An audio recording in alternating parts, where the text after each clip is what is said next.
Good evening, YouTube.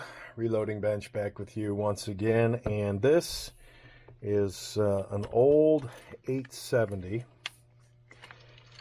and I will demonstrate that it is unloaded. And the reason for tonight's video is to replace this kind of outdated Forend grip with something a little more functional and beneficial, a Streamlight TL-Racker with 1,000 lumens. And this, with its, I think these are the 123 batteries, if not mistaken. Maybe not. The light's very bright in here, so I don't know. But I like the fact that it's very integrated into the Forend, as opposed to, you know, a bolt-on or attached via picatinny. Well, it's late. Picatinny.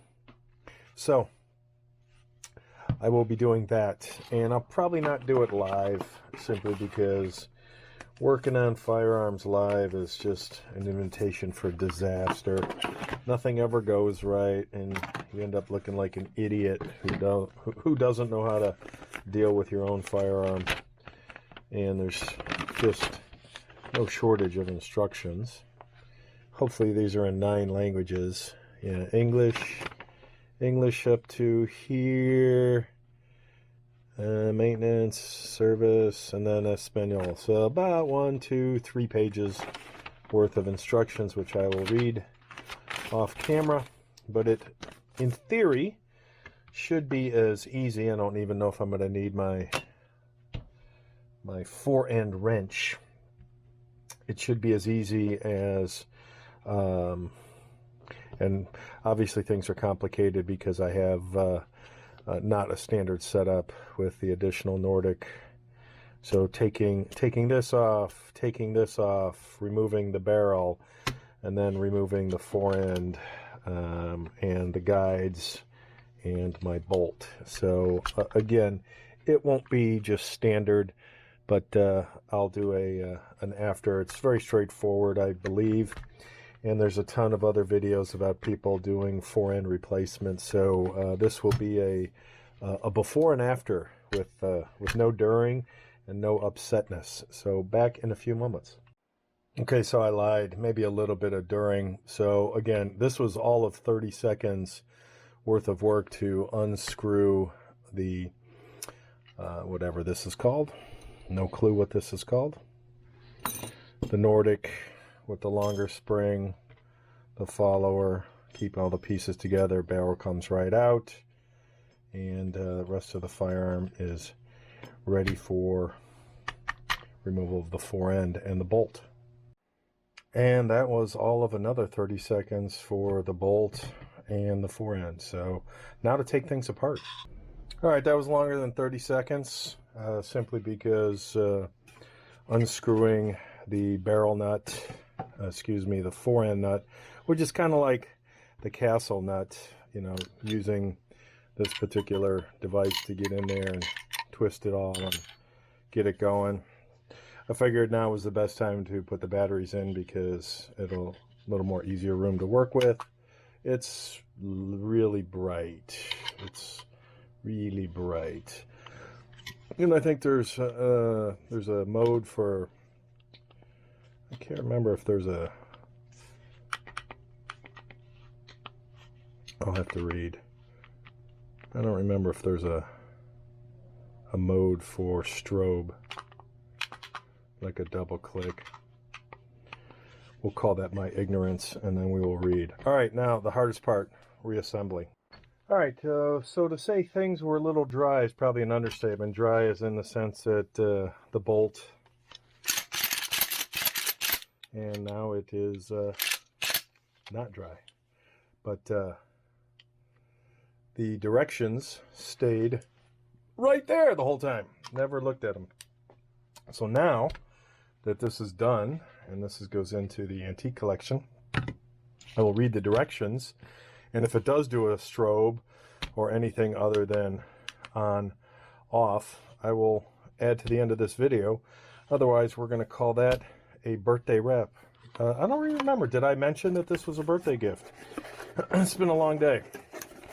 Long work day. So this was a birthday gift, one of a couple. And I'll do another unboxing of another birthday gift that was quite cool. So very nice. Now we can see the bad guys before they come in and do intrusive things. But I'll read the directions and see. Actually, does it say here? Fits ambient switch with momentary and constant on. Okay, so momentary is just the touch, and constant on is the click. Okay, so I knew there was something. So click is on, and a pinch is, it seems like the pinch is a little there. Okay, I'm going to say it's just a click on.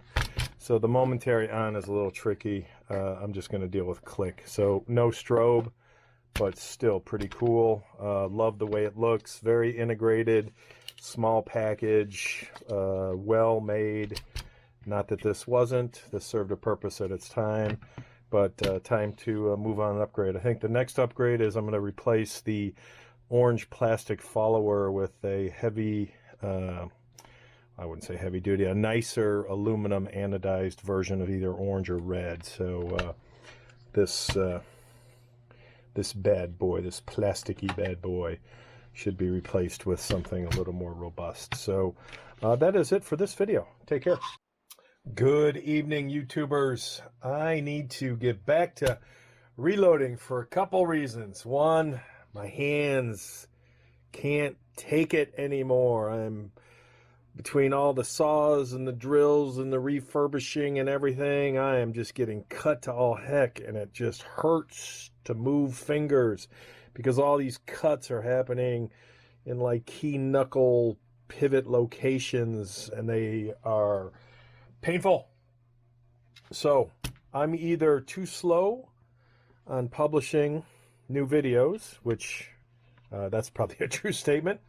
I might record them, but I'm not publishing them fast enough, apparently, because as we last spoke, which you haven't seen yet, but I made a video on this particular light, and I did finally figure out that it's a press to hold versus click for on. So for those of you who are saying what an effing idiot, I finally did read the directions, and squeeze to hold, click to on, click to off.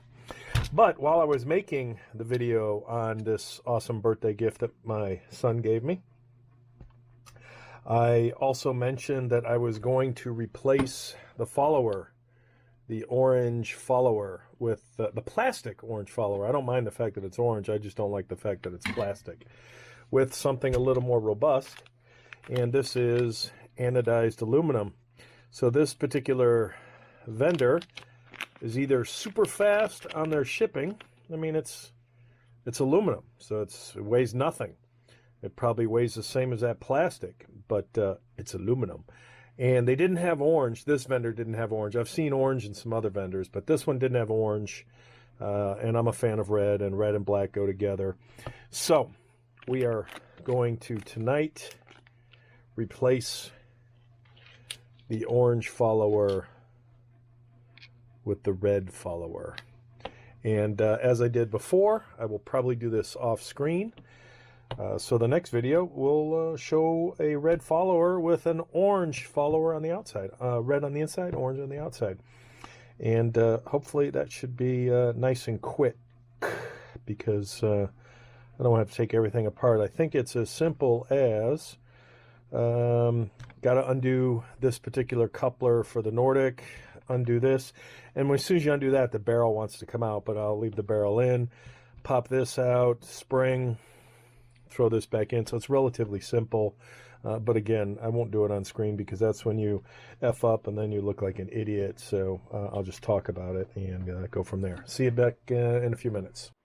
And exactly why I did not do this on film, because it took all of 3 seconds to unscrew that, pop that off, undo the Nordic, spring goes flying, but not out of control. This pops out nice and easily. Red one pops in just as easily. And as you can see, and for the freaks who are gonna freak, unloaded. So we now have our red, beautiful red anodized follower. Little cooler.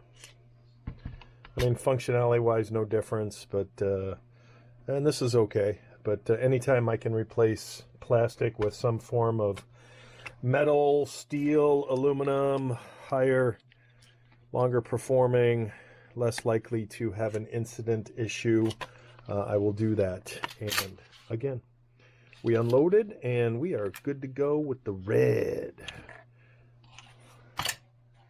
Red is, if I can figure out how to get this in frame, that's pretty cool. I like that.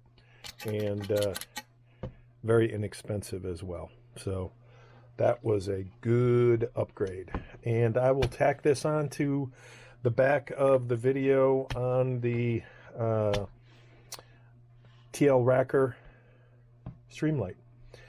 And that is it for tonight.